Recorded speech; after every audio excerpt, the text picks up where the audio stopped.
Hey, all you cool cats and kittens, this is Darby, and he just wanted to come and wish everyone a good week too. Before we get started, there was a few people asking me how I get my screen to sort of look like this, so I'm going to give you a little hack. Half of my screen is my script or like what I'm going to read off of, and then the other half is my PowerPoint and my webcam. So I don't have to look down or anything like that, and everything is right here, right in front of me. So then I take this PowerPoint here and I go into the reading view down here. Click on that and it shows up as if I were putting the PowerPoint up onto a presentation. So with that, let's go ahead and get started. Explain how teams evolve and offer advice on working in virtual teams.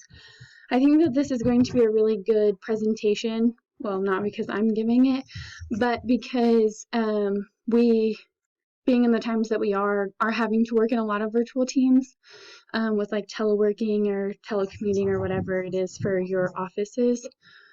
I know that my office has had to do some similar things, so I think that this is going to be a really good educational forum.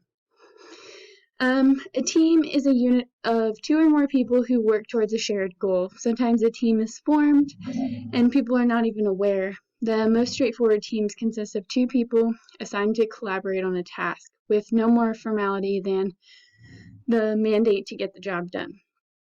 The simple type of team can slowly and quickly evolve into something more if it needs to, or it can just come out and start as a huge, big team. Whether the team is a permanent or temporary team, regardless, the team normally evolves through several phases. At some point in time, I'm sure that we've all heard about these in one way, shape, or form. But the book offers the Dr. Bruce Tuckman model. So it goes through different phases. So we'll go into those. The first being forming. This is when you show up to your conference or you show up into your whatever you're doing, or you into your conference room. You get to meet for the first time, or you get to show up in a work setting. Members establish themselves and are appointed into specific roles. So sometimes they can be appointed directly, saying, Morgan, you're the leader, this person is your follower, or they appoint themselves. So they come in and say, hey, I'm the leader, I know what I'm doing, I'm in charge. If the goal hasn't previously been defined, the goal is defined within this stage. The next being storming. So this is when the conflict happened because the team is becoming more comfortable with each other and the members are becoming more assertive. So your leaders are becoming more pointed and, hey, let's do this, because they're comfortable with each other. So they're not tiptoeing around different, oh, can you please do it? Maybe if you want to. It's going to be, no, hey, get this done. We need to get it done because of whatever.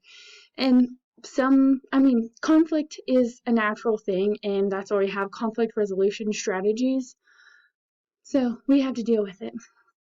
And disagreements are natural, especially within diversity. Constructive conflict can be helpful for teams to share ideas towards goals. When the conflict becomes destructive, it needs to be addressed, and then it has to be actively resolved with conflict resolution. Very turbulent phase, and everyone has a responsibility to help the team get through it. So even if you're not a very hands-on person, you kind of have to be on board with getting your team straightened out. The next being norming. So behavioral norms become more apparent. The expectations may be established: start times, mutual respect, flexibility, ask for help when needed, and willingness to help each other. So these expectations can be kind of assumed, or they are actually given by the said leaders. The The group as a whole will enforce the expectations and norms to the point of enforcing them. So in this phase, the expectations were previously defined, and then in this phase, the group it just becomes a normal. It becomes hey, this is what we're doing, the status quo, get on board or get off the ship type of thing. The next phase being performing. This is when the team works together productively, you can be, individually working or collaboratively. So I know for a lot of teams, there's a lot of individual work that has to be done to create this mutual goal or to get to the mutual goal. If conflict does emerge in this stage, which it's not uncommon, it happens, people fight, the team generally goes back and spends more time in the storming and norming phases again. So I know from my personal experience, these roles are these phases can be pointed out, but they're all morphed together as well. So especially whenever you're in this performing stage and you're getting, you're completing all the tasks, you're getting close to the end, it's not uncommon to have disagreements, and then you start fights, or if fights happen, then conflict resolution has to happen, and then you go back through the whole thing, and it's just a cycle, and we go through it. So, and again, here we are at the performing stage. So then next we have the adjourning stage, which the temporary teams are disbanded. Post-project analysis happens to record discoveries and advice in the future. So this is kind of also when your grievances are aired, if you will. Sort of like a how do I say this? As you, at the end, you say, hey, I didn't like how you did this, so here's some constructive feedback, and maybe you should improve on this in the future.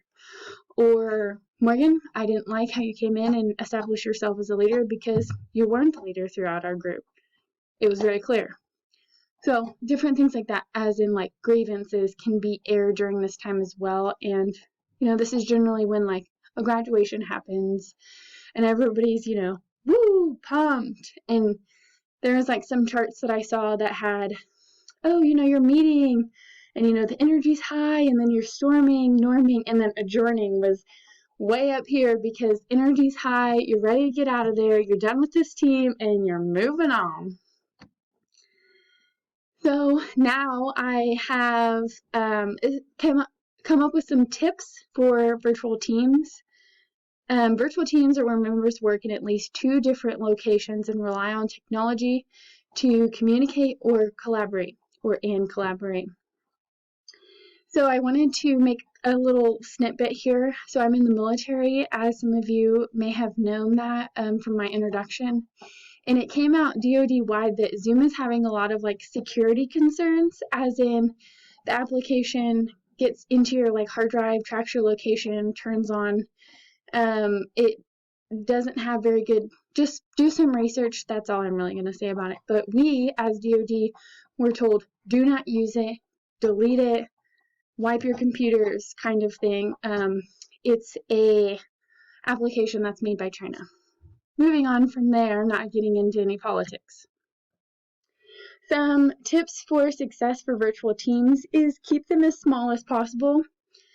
Your virtual team. So if you're working with 20 people, that can be extremely hard versus working with 3. So if you have the ability to control them, do the best that you can. Launch with an in-person event. So if it's a work thing and it's just work people, why not? You can have a meet and greet. Hey, I'm so-and-so. You meet, you greet, you go to your virtual thing. Use the best technology available. So this may require some research depending on what type of communication that you'll do. So if you want to do conference calls, that can be as simple as just picking up the phone and talking on the phone, or you can now do Skype conference calls and things like that. use the best technology available, clarify the purpose of every tool, define work systems, and set standards. So this is where, sometimes people don't have roles and responsibilities, and this is kind of a hey, let's go ahead and get this done, and let's work as a team. We have distant members within every single team, not just virtual teams. So it's important to keep those members in the loop. So they may not always be the person that's calling in or asking questions. So if you don't have like a weekly or a monthly meeting or bi-weekly meeting or something like that, go ahead and call them, send them an email. Hey, by the way, Susan has, chosen to help you on this, and she's going to be reaching out. It's a simple email, it's a simple phone call, it's a simple text. We are able to keep everyone in the loop. So do the best you can with that, so that way there's no grievances at the end. Don't rely solely on written communication. So I kind of put this in there earlier. Screen recordings, conference calls, Skype calling, or things like that. Are also good ways of communicating, and not just through email, not just through text, because we're interpersonal people and emails can come off, rude. Schedule regular meetings, provide the team with something they can use which help, schedule regular meetings. So having a routine helps provide the teams with something they use that can be used to reduce stress. So if you have a regular meeting, if I do have questions, I know that at this point in time, then I can ask them, or, we're going off, clear over here to point Q and we haven't even made it through point B. It's a way that the group can kind of get back in the flow of things and move forward that way. Don't micromanage people. That's for virtual teams, and that's also for work teams. Just don't micromanage people. It sucks. Have clear and deliverable or detailed deliverables. So that means have the defined roles and responsibilities, as I spoke about earlier. It helps maintain good work relationships, and you don't have managers, all up in your business and trying to, hey, who's doing what, who's doing this, why haven't you done this, we have a timeline. That would be like having an instructor reach out every single day and say, Morgan, you haven't picked your topic, and it's Wednesday, and I just take whatever's left and let everybody else have their pick. So I do my topics on Thursday. Just a little snippet for you there. So if you want to leave the sucky ones, I'll pick them up. The next is maintain a professional work environment. So I also noticed this in some people's videos. Try to have professional attire. It doesn't have to be professional, but as you can see, I'm in a t-shirt, probably getting ready to go to bed. But that means no bathing suits, things like that. If you're like having a video conference, come on, it's work still. And then also try to be distraction free. Music in the background. I have animals. I do my best. I live by myself, and but no, try not to have your kids running in and out, or your phone ringing, or text messages, or things like that. So just try to be sort of aware as to what's happening with all of that. So again, my name is Morgan. Have a good Thursday. Here are my references. Contact me if you have any questions. Thanks.